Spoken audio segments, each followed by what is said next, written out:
حضرت ابن عباس رضی اللہ تعالیٰ عنہ فرماتے ہیں کہ رسول اللہ صلی اللہ علیہ وسلم کے ساتھ میدان عرفات میں ایک صاحب وقوف کیے ہوئے تھے۔ وقوف کا مطلب ٹھہرے ہوئے تھے، میدان عرفات میں وقوف ہوتا ہے۔ وقوف کیے ہوئے تھے، اچانک اپنی سواری سے گرے اور اس کے کچلنے کے سبب انتقال کر گئے۔ ایک روایت میں یوں بھی ہے کہ وہ آ رہے تھے اور اچانک گرے گردن کے بل تو انتقال کر گئے، اور ایک حدیث میں یوں ہے بخاری مسلم میں کہ وہ سواری سے گرے، پھر سواری ان کے اوپر سے گزری، کچل دیا اس نے، ان کا انتقال ہو گیا۔ رسول اللہ صلی اللہ علیہ وسلم نے فرمایا انہیں پانی اور بیری کے پتوں سے غسل دو اور 2 کپڑوں میں کفن دو، اور ان کے سر کو نہ ڈھانپنا، سر کو نہ ڈھانپنا۔ کیوں بھلا؟ احرام کی حالت میں سر ڈھانپنا منع ہے۔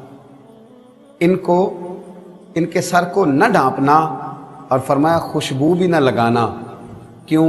محدثین لکھتے ہیں حالت احرام میں خوشبو لگانا بھی، سر کو نہ ڈھانپنا، خوشبو نہ لگانا۔ اور حضور صلی اللہ علیہ وسلم نے فرمایا بے شک یہ قیامت کے دن جب اٹھیں گے تو لبیک لبیک کہتے ہوئے اٹھیں گے۔ ان کی زبان پہ جاری ہوگا لبیک اللہم لبیک لبیک لا شریک لک لبیک ان الحمد والنعمت لک والملک لا شریک لک لبیک۔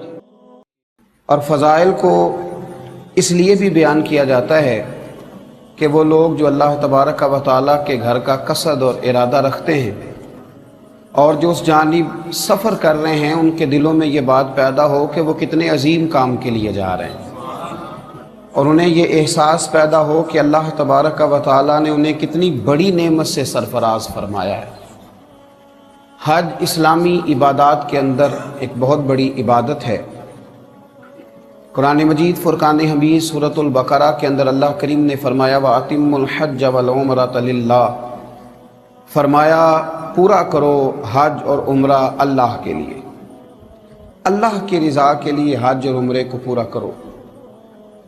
اس میں تمہاری رضا، تمہاری نیت، تمہارا ارادہ فقط اللہ تعالیٰ کی رضا کا ہونا چاہیے۔ ویسے تو تمام اسلامی عبادات کا ماحصل اور ان کا فلسفہ یہی ہے کہ اس میں اللہ تعالیٰ کی رضا کو پیش نظر رکھا جائے، لیکن یہاں حج اور عمرے کے معاملے میں بالخصوص جس چیز کی طرف زیادہ توجہ دلائی گئی وہ یہ ہے کہ تم نے یہ کام للہ، اللہ کے لیے کرنا ہے۔ یہ ایک ایسی عبادت ہے جس کا بہت زیادہ لوگوں تک خبر پہنچ جاتی ہے کہ فلاں آدمی عمرے کے لیے جا رہا ہے، حج کے لیے جا رہا ہے، ڈھیر سارے لوگ اس سے آگاہ ہو جاتے ہیں۔ ظاہر ہے انسان کو ڈیوٹی سے چھٹی کرنی ہے، جو روٹین کے وہ کام کرتا ہے وہ سارے کام اس نے چھوڑنے، گھر کے اندر وہ موجود نہیں ہے، گلی محلے کو، آنے جانے والے احباب کو جن سے وہ روز ملتا تھا، ان سب کو خبر ہو جاتی ہے کہ وہ حج کے لیے یا عمرے کے لیے گیا ہوا۔ اتنے سارے لوگوں کے درمیان اس نیت کی حفاظت سب سے پہلے ضروری ہے کہ میں اگر حج کرنے جا رہا ہوں تو اللہ کی رضا کے لیے جا رہا ہوں۔ اس میں کسی قسم کی کوئی نمود و نمائش، کسی قسم کا دکھلاوا، تصنع، ریاکاری، بناوٹ بالکل نہ ہونا چاہیے۔ نبی رحمت نور مجسم شفیع معظم صلی اللہ تعالی علیہ وآلہ وسلم نے حج کے جب فضائل بیان کیے اور حج بیت اللہ کی سعادت حاصل کرنے والوں پر اللہ کے انعام کو جب میرے حبیب کریم علیہ السلام نے بیان فرمایا تو بخاری، مسلم، ابن ماجہ اور ترمذی شریف کے اندر حدیث مبارکہ موجود ہے۔ حضرت ابو ہریرہ رضی اللہ تعالیٰ عنہ ارشاد فرماتے ہیں کہ نبی کریم صلی اللہ تعالیٰ علیہ وسلم کو میں نے خود ارشاد فرماتے ہوئے سنا کہ حضور فرمانے لگے جس نے حج کیا اور حج کے اندر کوئی فحش کام نہیں کیا، کوئی برا کام نہیں کیا، تو وہ جب واپس لوٹے گا تو گناہوں سے اسی طرح پاک ہو جائے گا جس طرح آج اپنی ماں کے پیٹ سے پیدا ہوا ہے۔ پہلے دن کا بچہ ہے، اس کے ذمے کوئی غلطی نہیں ہے، کوئی گناہ نہیں ہے، اس کے ذمے کوئی قرض نہیں ہے، اس کے ذمے کسی قسم کا کوئی فی الحال حقوق والا معاملہ نہیں ہے، ابھی وہ نابالغ ہے، اس پر کسی قسم کے فرائض لاگو نہیں ہیں۔ تو جس طرح وہ پہلے دن کا بچہ ہر گناہ سے پاک ہے، ہر حق سے بری ہے، اللہ تبارک و تعالیٰ نے اسے بالکل گناہوں سے پاک رکھا ہوا ہے، اسی طرح یہ شخص جو حج کر کے آیا ہے اللہ اسے بھی سارے گناہوں سے پاک فرما دیتا ہے، اسے پاک صاف کر دیا جاتا ہے۔ اب اس کا ذمہ ہے کہ یہ واپس لوٹے تو حقوق العباد کو ادا کرے، یہ محسوس کرے کہ اللہ تبارک و تعالیٰ نے اب مجھے معاف فرما دیا ہے، اب مجھے پھونک پھونک کر قدم رکھنا ہے، اب مجھے یہ احساس پیدا کرنا ہے کہ میں وہ شخص ہوں جو اللہ کے گھر سے ہو کے آیا ہوں، میں وہ شخص ہوں جو میدان عرفات میں رک کر کے آیا ہوں، جو مینا مزدلفہ کی حاضری سے واپس لوٹا ہوں، جس نے بیت اللہ کا طواف کیا ہے، اور میں وہ سعادت مند ہوں جسے مصطفیٰ کریم نے اپنے روضے پر کھڑے ہونے کا موقع عطا فرمایا ہے۔ اس ذوق کے ساتھ یہ واپس لوٹے اور اس شوق کے ساتھ یہ جائے کہ اس کو بدلنا ہے، اس کو بدلنا ہے۔ ہمارے ایک بزرگ تھے، ایک صاحب حج کے لیے جانے لگے تو ان سے کہنے لگے کہ میاں بوڑھے بھی ہو گئے ہو، عمر کا تقاضا بھی ہے، تو داڑھی شریف کیوں نہیں سجا لیتے؟ کہنے لگے میں جا رہا ہوں انشاءاللہ وہاں سے رکھ کے آؤں گا۔ یہ بھی بہت قیمتی بات ہے، اور بزرگ کسی کو نصیحت بھی کرتے ہیں تو نصیحت بھی اس طرح کرتے ہیں کہ بات دل میں اترنی چاہیے، بندہ قائل ہو جانا چاہیے، گھائل نہیں ہو جانا چاہیے۔ تو کہا بھئی داڑھی رکھ لو، کہنے لگے میں حضرت وہاں سے رکھ کے آؤں گا، حج کے لیے جا رہا ہوں۔ حضرت نے مسکرا کر تھپکی دی، فرمایا بات تمہاری بھی ٹھیک ہے، پر کیا ہی اچھا ہو کہ تم یہاں سے رکھ کے جاؤ اور حضور کی بارگاہ میں وہی چہرہ لے کے جاؤ جو میرے مصطفیٰ کریم کو پسند ہے، یہ کیا اس سے بھی زیادہ اچھا ہو؟ تو جب ہم ساری تیاریاں کر رہے ہوتے ہیں حج کی، تو ہمیں یہ احساس بھی اس میں ضرور ہونا چاہیے کہ میں اگر گھر والوں کا خرچہ دے کے جا رہا ہوں اس لیے کہ میں اپنے گناہ معاف کرانے جا رہا ہوں، تو مجھے کچھ حقوق العباد کا بھی خیال رکھ کے جانا چاہیے، مجھے قرضے بھی ادا کرنے کی کوشش کرنی چاہیے، میرے ذمے جن لوگوں کے حقوق ہیں مجھے وہ بھی ادا کرتے ہوئے رخصت ہونا چاہیے۔ یہ سارا احساس بھی ہمارے دلوں کے اندر پیدا ہونا چاہیے، اس لیے کہ جب ہم نے واپس لوٹنا ہے تو ہمارے گناہ رب کریم نے اپنے فضل سے معاف فرما دینے۔ اب جب گناہوں کی معافی ہو جائے گی تو ظاہر ہے کہ حقوق العباد کا معاملہ ایسا ہے جس کے لیے کوشش کرنا پڑتی ہے۔ تو اللہ کے محبوب صلی اللہ علیہ وسلم نے حج کے فضائل کو بیان کیا۔ بعض احادیث ایسی ہوتی ہیں جن میں رکت ہوتی ہے، جن میں ذوق ہوتا ہے، جن میں بیان کرنے والے پر ایک کیفیت طاری ہوتی ہے۔ حضرت سیدنا ابن شماسہ رضی اللہ تعالیٰ عنہ، یہ رسول کریم صلی اللہ علیہ وسلم کے صحابی ہیں، یہ فرماتے ہیں کہ حضرت سیدنا عمر بن عاص رضی اللہ تعالیٰ عنہ کے ہاں ہم حاضر ہوئے، حضرت عمر بن عاص کے ہاں ہم پہنچے، حضرت ابن شماسہ کہتے ہیں، اور فرماتے ہیں ہم اس وقت پہنچے جب ان پر نزع کا عالم طاری تھا، جب وہ دنیا سے جا رہے تھے، اس وقت ہم ان کی بارگاہ میں حاضر ہوئے۔ کہتے ہیں وہ کافی دیر تک روتے رہے اور کہنے لگے، روتے روتے ایک بات سنانے لگے، یہ عام آدمی بات نہیں سنا رہا، ایک تو صحابی ہیں اور دوسری کمال کی بات یہ ہے کہ دنیا سے رخصت ہو رہے ہیں۔ حضرت ابوبکر صدیق رضی اللہ تعالیٰ عنہ فرمایا کرتے تھے کہ یہ ایسا وقت ہوتا ہے دنیا سے جاتے ہوئے کہ بہت بڑا جھوٹا بھی سچ بولنا شروع کر دیتا ہے، دنیا سے جانے لگتا ہے تو بہت بڑا جھوٹا بھی سچ بولتا ہے۔ حضرت عمر بن عاص رضی اللہ تعالیٰ عنہ رونے لگے، اور جناب نے ابن شماسہ رضی اللہ تعالیٰ عنہ فرماتے ہیں وہ کہنے لگے کہ میری تیمارداری کرنے آنے والوں تمہیں ایک بات نہ سناؤں؟ ہم نے کہا محبوب کریم علیہ السلام کے غلام سنائیے۔ تو حضرت عمر بن عاص رضی اللہ تعالیٰ عنہ فرمانے لگے جب اللہ تعالیٰ نے میرے دل کے اندر اسلام کا شوق پیدا کیا، جب اللہ نے میرے دل میں ہدایت کا نور پیدا کیا، تو میں نبی کریم کی بارگاہ میں بیعت کے لیے حاضر ہوا۔ فرماتے ہیں میں نے حضور کی بارگاہ میں عرض کی یا رسول اللہ میں کلمہ پڑھنے آیا، مجھے بیعت اسلام کی سعادت عطا کریں۔ تو کہتے ہیں نبی کریم علیہ السلام نے مجھ سے فرمایا ہاتھ بڑھاؤ۔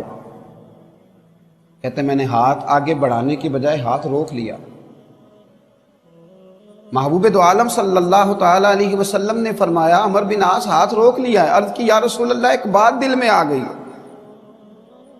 حضور ایک عرض ہے، شرط نہیں، ایک عرض ہے۔ محدثین نے شرط کے لفظ بھی لکھے ہیں، حضور ایک پینے کو تو پی لوں گا پر عرض ذرا سی ہے۔ یا رسول اللہ میں کلمہ پڑھتا ہوں پر ایک عرض ہے۔ حضور صلی اللہ علیہ وسلم نے فرمایا کیا؟ عرض کی حضور جب پلٹ کر پچھلی زندگی کو دیکھتا ہوں تو خطائیں بہت زیادہ ہیں، کمزوریاں بڑی ہیں۔ یا رسول اللہ صلی اللہ تعالیٰ علیہ وسلم نامہ اعمال کے اندر جو لسٹ ہے اس میں گناہوں کی فہرست بہت لمبی ہے۔ یا رسول اللہ صلی اللہ علیہ وسلم، کیا میں آپ کی زبان فیض ترجمان سے یہ سن سکتا ہوں کہ اللہ میرے پچھلے گناہ معاف کر دے گا؟ حضور آپ مالک جنت ہیں، کیا مجھے یہ بشارت نصیب ہو سکتی ہے؟ تو حضرت عمر بن عاص رضی اللہ تعالیٰ عنہ فرمانے لگے، میرے محبوب کریم علیہ السلام نے مجھ سے فرمایا کہ اے عمر تمہیں پتہ نہیں، کیا تمہیں خبر نہیں کہ جب کوئی آدمی کلمہ پڑھ لیتا ہے تو اللہ اس کے پچھلے سارے گناہ معاف کر دیتا ہے؟ اور کیا تمہیں خبر نہیں کہ جب کوئی آدمی دین کے لیے ہجرت کرتا ہے تو اللہ اس کے پچھلے سارے گناہ معاف کرتا ہے؟ اور کیا تمہیں خبر نہیں کہ جب کوئی بیت اللہ شریف کا حج کر لیتا ہے تو اللہ اس کے پچھلے سارے گناہ معاف فرما دیتا ہے؟ تو حضرت عمر بن عاص رضی اللہ تعالیٰ عنہ اس فضیلت کو، اس بات کی اہمیت کو سمجھیے کہ حج بیت اللہ کی فضیلت کو حضرت عمر بن عاص رضی اللہ تعالیٰ عنہ اپنے مرض وصال میں بیان، اور صرف حضرت عمر بن عاص نہیں بلکہ حضرت زازان رضی اللہ تعالیٰ عنہ بیان کرتے۔ دیکھیے کتنے خوبصورت نام ہیں حضور کے غلاموں کے۔ حضرت زازان رضی اللہ تعالیٰ عنہ بیان کرتے ہیں کہ حضرت ابن عباس رضی اللہ تعالیٰ عنہ حضور کے چچا زاد ہیں، فرماتے ہیں وہ بھی جب شدید بیمار ہوئے تو انہوں نے اپنے بچوں کو بلایا اور سب کو اپنے پاس جمع کیا۔ آخری وقت پتہ ہے ہمارے ہاں لوگ کیا وصیتیں کر رہے ہوتے ہیں، فلاں مکان فلاں کا ہے، فلاں جائیداد فلاں کی ہے، فلاں پیسے فلاں کے، یہ سونے کی بالیاں فلاں کی ہیں، اور فلاں جگہ پڑا زیور فلاں کا ہے۔ تو حضرت ابن عباس شدید بیمار ہیں، بچوں کو بلایا اور وصیت کیا کرتے ہیں؟ کہتے ہیں میرے بچوں، میں نے نبی کریم علیہ السلام سے ایک بات سنی ہے، میں جاتے ہوئے تمہیں بتا کے جانا چاہتا ہوں۔ عرض کی ابا جی بتائیے، دادا جی بتائیے۔ تو حضرت ابن عباس فرمانے لگے رسول اللہ صلی اللہ علیہ وسلم نے ارشاد فرمایا جو شخص مکہ مکرمہ سے پیدل حج کے لیے نکلا حتیٰ کہ حج کر کے واپس لوٹ آیا، اللہ تبارک و تعالی اس کے ہر قدم کے عوض 700 نیکیاں لکھتا ہے، اور اس کی ہر نیکی حرم کی نیکی کے برابر ہے۔ تو بچوں نے فوراً عرض کیا کہ ابا جی وہ حرم کی نیکی بھی بتا دیں کتنی ہوتی ہے۔ عرض کی، ارشاد فرمایا کہ جب تم میں سے کوئی مکہ مکرمہ کا رہنے والا مکہ سے نکلا، اور یہاں محدثی نے یہ بھی لکھا ہے کہ جب ہم جا کے وہاں قیام کر لیتے ہیں اور پھر مکے سے پیدل اگر جاتے ہیں تو یہ ساری فضیلت ان لوگوں کو بھی حاصل ہوگی۔ حضرت ابن عباس فرمانے لگے مکے کا کوئی رہنے والا اگر مکہ مکرمہ سے نکلا اور پیدل حج کے لیے وہ پہنچا تو حج کر کے واپس لوٹ آنے تک ہر قدم پر اللہ 700 نیکیاں عطا کرے گا، اور اے میرے بچوں یہ ہر نیکی حرم کی نیکی کے برابر ہوگی۔ اور اس کی ابا جی حرم کی نیکی بھی بتا دیں، فرمایا ایک نیکی 1 لاکھ کے برابر ہے، گویا اللہ اسے ایک قدم پر 7 کروڑ نیکیاں عطا فرمائے گا، ہر قدم پر اللہ اسے 7 کروڑ نیکیاں عطا فرمائے گا اللہ کریم اسے۔ تو صحابہ کرام نے حج کو اتنی اہمیت دی، اتنی فضیلت اس کی سمجھی، اس کا اتنا بڑا درجہ سمجھا۔ حضرت فضیل بن عیاض رحمۃ اللہ تعالیٰ علیہ فرمایا کرتے تھے کہ میں ایک ایسے شخص کو بھی جانتا ہوں، اگرچہ وہ مکے سے بہت دور کا رہنے والا نہیں تھا، پر جب وہ مکہ شریف آیا نا حج بیت اللہ کی سعادت حاصل کرنے، تو وہ اس ذوق سے نکلا کہ ہر 2 قدم پر اس نے 2 نفل ادا کیے، ہر 2 قدم پر اس نے 2 نفل پڑھے۔ اللہ کرے ہمیں سمجھ آئے اس بات، یعنی حج کرنے جا رہا ہے، ہمارے ہر 2 قدم پر ایک نئی فوٹو آ رہی ہوتی ہے، ہر 2 قدم پر اس نے 2 نفل پڑھے۔ حضرت فضیل بن عیاض کہتے ہیں میں نے اس سے کہا کہ اس انداز میں حج، کہتے ہیں وہ رو پڑا، کہنے لگا وہ سوچتا ہوں میں کہاں اور رب کریم کا گھر کہاں، اس نے بلایا ہے تو میں ہر قدم پر شکر ادا کرتا ہوا جا رہا، ہر لمحہ اس کی بارگاہ ناز میں میرا وجود سپاس گزار ہے، میرے وجود کے رونگٹے بھی اس کا شکر ادا کرتے ہیں، میں کہاں اور مالک کا گھر کہاں، اس نے بلا لیا۔ تو حج بیت اللہ اتنی عظمت اور اتنی فضیلت والی چیز کہ میرے نبی رحمت نور مجسم شفیع معظم صلی اللہ تعالی علیہ وآلہ وسلم کے پیارے اور لاڈلے نواسے حضرت امام حسن بن علی رضی اللہ تعالی عنہما فرماتے ہیں کہ ایک شخص نا نبی کریم علیہ السلام کی بارگاہ میں حاضر ہوا تو اس نے عجیب ہی سوال پوچھ لیا۔ امام حسن روایت کرتے ہیں، عرض کرنے لگا یا رسول اللہ صلی اللہ علیہ وسلم میں ایک کمزور دل آدمی اور ضعیف بھی ہوں، تو یا رسول اللہ میں سخت کام نہیں کر سکتا، میں جہاد وغیرہ نہیں کر سکتا، ایک تو میں ضعیف ہوں اور دوسرا دل کا بڑا کمزور ہوں، میرے ذمہ سخت کام نہیں ہونا چاہیے، تو حضور کوئی ایسا کام، جہاد کا مجھے شوق ہے پر میں کر نہیں سکتا، کمزور دل ہوں۔ تو میرے حبیب کریم علیہ الصلوۃ والسلام نے فرمایا میں تمہیں ایسے جہاد کی طرف نہ لے چلوں، ایسے جہاد کی طرف تمہاری رغبت نہ دلاؤں جس میں ہتھیار ہی نہ اٹھانا پڑے اور جہاد بھی ہو جائے۔ عرض کی حضور وہ کون سا جہاد ہے؟ فرمایا جا کے بیت اللہ شریف کا حج کر کے آ، یہ ایسا جہاد ہے کہ جس میں تلوار بھی نہ اٹھانی پڑے گی لیکن تمہیں مجاہد فی سبیل اللہ کا اجر دے دیا جائے گا۔ میرے نبی کریم صلی اللہ تعالی علیہ وسلم نے حج کے فضائل بیان کیے۔ دیکھیں نا، اگر حضور کی زبان سے کسی چیز کا خالی نام بھی نکل جائے تو وہ بڑی شانوں والی ہو جاتی ہے۔ قرآن مجید کسی چیز کا اشارتاً بھی تذکرہ کر دے تو وہ شانوں والی ہو جاتی ہے۔ تو حج کتنی عظیم عبادت ہے جس کے جگہ جگہ میرے نبی پاک نے فضائل بیان فرمائے، کتنی عظیم عبادت ہے جس کے جگہ جگہ میرے نبی پاک نے فضائل بیان فرمائے، اور حضور نے ترغیب دلائی، نبی پاک صلی اللہ تعالی علیہ وسلم نے ترغیب دلائی۔ اور ایک حدیث تو ایسی ہے کہ جھوم جاتا ہے انسان کا وجود، اس کی روح جھوم جاتی ہے۔ کوئی کہتا ہے میں فلاں سیاسی جماعت ہوں، کوئی کہتا ہے میں فلاں سیاسی جماعت ہوں، کوئی کہتا ہے میں فلاں صوبے کی جماعت ہوں، کوئی کہتا ہے میں کچھ ہوں۔ حضرت جابر ابن عبداللہ رضی اللہ تعالیٰ عنہ فرماتے ہیں کہ نبی کریم صلی اللہ علیہ وسلم نے فرمایا حج اور عمرہ کرنے والے اللہ کی جماعتیں ہیں۔ اللہ اکبر، یہ کس کی جماعت ہے؟ اللہ اکبر، حج اور عمرہ کرنے والے یہ اللہ کی جماعت ہیں، حج اور عمرہ کرنے والے۔ اور کیا خوبصورت لفظ ہیں حدیث پاک کے، اللہ کرے یہ دلوں میں بیٹھ جائیں۔ اور پھر روح جو ہے وہ آواز نکالے گی کہ یا اللہ جلدی جلدی حج کی سعادت عطا فرما۔ فرمایا حج اور عمرہ کرنے والے اللہ کی جماعتیں ہیں۔ فرمایا اللہ ان کو بلاتا ہے، یہ حاضر ہوتے ہیں، تو وہ جو اس سے مانگتے ہیں رب اپنے فضل سے انہیں عطا کرتا ہے۔ یہ اللہ کی جماعتیں ہیں، اللہ بلاتا ہے تو حاضر ہوتے ہیں، اور پھر جو مانگتے ہیں رب اپنے فضل سے۔ اور ایک حدیث پاک میں تو حضور صلی اللہ تعالی علیہ وسلم نے یوں بھی ارشاد فرمایا جب صحابہ کرام علیہم رضوان نے عرض کیا نا یا رسول اللہ صلی اللہ علیہ وسلم حج کی فضیلت کیا ہے؟ نبی پاک علیہ السلام نے فرمایا کہ اللہ تعالیٰ کے پیغمبر حضرت داؤد علیہ السلام نے اللہ کی بارگاہ میں عرض کیا تھا الہی تیرے بندے تیرے گھر کی زیارت کو جب آتے ہیں تو انہیں کیا اجر عطا فرماتا ہے؟ یہ جو آ گئے اتنے سارے تو انہیں کیا اجر عطا کرتا ہے؟ اتنے سارے بندے تیری بارگاہ میں حاضر ہو گئے تو کیا اجر عطا کرتا ہے؟ اللہ اکبر۔ تو اللہ کریم نے فرمایا کہ ہر زائر کا حق ہوتا ہے کہ جس کی زیارت کرنے آیا ہے اسے کچھ نہ کچھ عطا کرے۔ فرمایا اے داؤد ان بندوں کا مجھ پر حق ہے، یہ اس کی شان کریمی ہے، ورنہ اس پر کس کا حق ہے؟ فرمایا میرے بندوں کا مجھ پر حق ہے، دنیا میں انہیں خیریت اور عافیت عطا کروں گا، اور جب قیامت میں مجھ سے ملیں گے تو ان کی بخشش کر دوں گا۔ یہ جو میرے گھر کی حضرت فضیل بن عیاض ایک بڑی شاندار بات کرنے لگے۔ ایک دن حاجیوں کے نا بہت بڑے جھرمٹ کو دیکھا، بہت بڑا رش دیکھا حضرت فضیل بن عیاض، تو رونے لگے۔ ایک صاحب قریب کھڑے تھے تو کہنے لگے حضور آپ رو کیوں رہے؟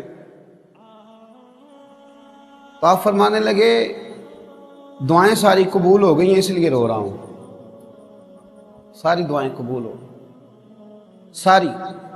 اس نے کہا حضرت آپ کو کیسے پتہ چلا ساری دعائیں قبول ہو گئی؟ فرمایا مجھے اپنے رب کی رحمت اور اس کا کرم نظر آ رہا ہے، دعائیں قبول ہو گئیں۔ کہا کس طرح؟ آپ فرمانے لگے یہ ہزاروں لاکھوں لوگ آئے ہیں، مجھے بتلاؤ اتنے لوگ اکٹھے ہو کہ اگر کسی دنیا دار کے دروازے پہ جائیں گے تو وہ مانے گا کہ نہیں مانے گا؟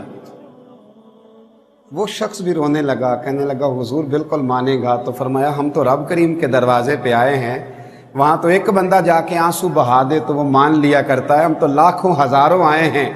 میرے دل میں احساس پیدا ہوا ہے کہ رب سب کی دعائیں قبول فرمائے گا، سب پر فضل کرے گا، سب کے لیے رحمت فرمائے گا۔ حج اتنی بڑی سعادت ہے، اتنی بڑی نعمت ہے، اتنی بڑی عظمت ہے، بس حاجی کو سمجھنا چاہیے، ان فضائل کی روشنی میں اسے خیال کرنا چاہیے کہ میں کون ہوں، میرا مقام کیا ہے، مجھے بلایا گیا ہے، مجھے دعوت دی گئی، میں اللہ کی بارگاہ میں حاضر ہو رہا ہوں، میں کسی معمولی سفر پر نہیں جا رہا، میں کسی عام فلائٹ پہ سوار نہیں ہوں، یہ کوئی عام سا روٹین کا کوئی ماحول نہیں ہے، میں وہ ہوں جسے رب کریم نے اپنی بارگاہ ناز میں حاضر ہونے کا موقع دیا ہے۔ میں اس کے گھر کا دیدار کروں گا، میں اس کے گھر کی زیارت کروں گا، میں حجر اسود کے بوسے لوں گا، میں آب زمزم کے جام پیوں گا، میں جب عرفات میں جاؤں گا تو رب کریم سارے گناہوں کو معاف فرمائے گا، میں اس کی بارگاہ ناز میں حاضر ہونے کے لیے جا رہا ہوں۔ میرے نبی کریم رؤوف الرحیم سید عالم صلی اللہ علیہ وسلم نے فرمایا اللہ حاجی کی بھی مغفرت فرماتا ہے، اور حاجی جس کے لیے دعا کرتا ہے اللہ اس کی بھی بخشش فرماتا ہے۔ اب دیکھیے نا، میدان عرفات میں جو سب سے زیادہ کرنے والا کام ہے وہ دعائیں کرنے والا ہے۔ میدان عرفات کی کوئی لمبی چوڑی عبادت نہیں ہے، 2 رکعتوں کی نماز ظہر ہے، 2 رکعتوں کی نماز عصر ہے، وہاں کرنا کیا؟ دعا، کھول کے دعا، کھول کے۔ حضرت ابراہیم ابن ادم کو لوگوں نے دیکھا کہ اتنی دعائیں مانگتے اور ایک دعا جب ایک دفعہ مانگ لیتے تو دوبارہ اس کو دہراتے ہی نہیں۔ میدان عرفات میں مانگتے جا رہے ہیں ایسے جیسے سامنے لسٹ کھلی ہوئی ہے۔ ایک صاحب نے عرض کی حضور آپ کا میدان عرفات میں نے عجیب ہی منظر دیکھا ہے کہ آپ دعائیں مانگتے جا رہے ہیں اور جو لفظ ایک دفعہ ادا کرتے ہیں دوبارہ ادا نہیں فرماتے، نہیں دعا مانگتے ہیں۔ تو آپ فرمانے لگے دامان کرم بھی تو کھلا ہوا ہے نا، اس کی رحمت کے دروازے بھی تو کھلے ہوئے ہیں نا، یہاں دعا مانگنے آیا ہوں۔ میرے رسول کائنات صلی اللہ علیہ وسلم نے فرمایا اللہ حاجی کی بھی بخشش کرتا ہے، اور حاجی جس کے لیے دعا کر دے اللہ اس کی بھی بخشش فرماتا ہے۔ تو حاجی کی توجہ رہنی چاہیے دعاؤں پر، التجاؤں پر، مانگنے پر۔ وہ دروازہ کرم تک پہنچ گیا، رب کریم تو ہر جگہ ہی عطا کرتا ہے، لیکن وہاں تو خدا کی رحمتیں چھما چھم برس رہی ہیں۔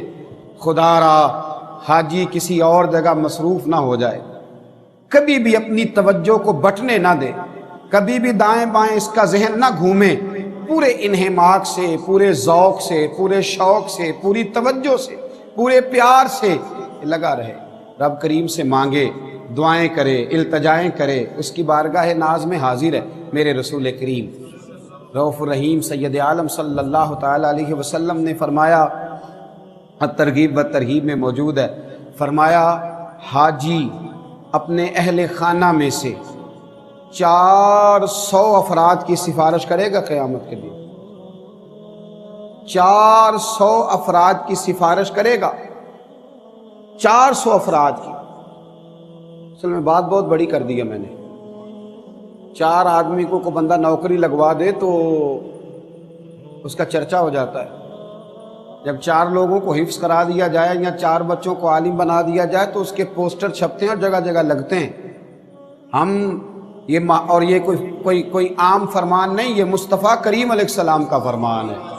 آپ معمولی بات سمجھتے ہیں، اور آپ جب الجھے ہوئے ہوں، جب آپ پریشان ہوں، جب آپ تکلیف میں ہوں، جب آپ آزمائش میں ہوں، اس وقت جو تسلی کا بول دے اسے بھی پیار ہو جاتا ہے۔ میدان محشر سے بڑی بھی کوئی آزمائش ہوگی، قیامت کی سختیوں سے بڑا بھی کوئی منظر ہوگا جہاں قرآن کہتا ہے کہ ماں بیٹے کو، باپ بیٹے کو، قرآن و سنت بتاتا ہے بھول جائیں گے لوگ ایک دوسرے کو۔ اس مقام پر حاجی اپنے آپ کو معمولی نہ جاننا، خبردار کہیں اور نہ کھو جانا، خبردار تیری تصویریں اور تیرا دنیا کو بتلانا اور تیرا ریاکاری اور تصنع کہیں تیرا ذوق نہ ضائع کر دے۔ سمجھ اس بات کو، مدینے کے چاند نے فرمایا ہے، آمنہ کے پیارے لال نے ارشاد فرمایا ہے، حضور علیہ السلام نے فرمایا لوگو تمہارا وہ مقام ہے کہ اپنے اہل خانہ میں سے، اور میں تو کہتا ہوں اللہ کی رحمت سے بعید نہیں ہے، دوست احباب میں سے بھی اس کا کرم ہے، اس کی رحمت ہے۔ فرمایا 400 افراد ایسے ہوں گے جو حاجی کی سفارش سے اللہ انہیں جنت عطا کر دے گا۔ 400 لوگ ایک حاجی کے کہنے پر اللہ کریم انہیں جنت دے گا، اور وہ جنت کے اندر داخل ہو جائیں گے۔ میرے رسول کریم صلی اللہ تعالی علیہ وآلہ وسلم نے حج کے فضائل، پھر آپ دیکھیے لوگوں نے کس طرح حج کی۔ حضرت آدم علیہ السلام نے 1000 حج فرمایا، حضرت فضیل بن عیاض نے 60 حج فرمائے،